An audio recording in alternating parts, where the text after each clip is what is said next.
আজকে আমার বাগানের মধ্যে নতুন একটা সেটআপ তৈরি করছি গোল্ড ফিশ কমেট কই কাপের জন্য।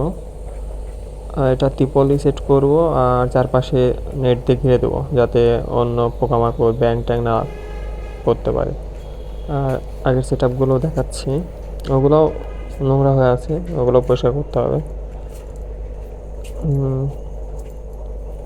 ওর মধ্যে guppy, molly, white molly, black molly, short tail এগুলো রয়েছে, কিন্তু এগুলো নোংরা হয়ে আছে, ওগুলো পরিষ্কার করতে হবে।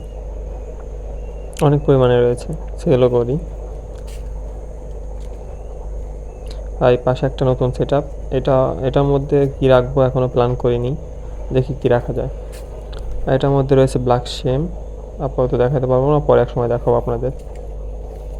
এটার মধ্যে রয়েছে শর্ট টেল, বড় প্রজাতির শর্ট টেল আর কিছু মিক্স গাপ্পি। শর্ট টেলে বাচ্চা হয়েছে প্রচুর পরিমাণে।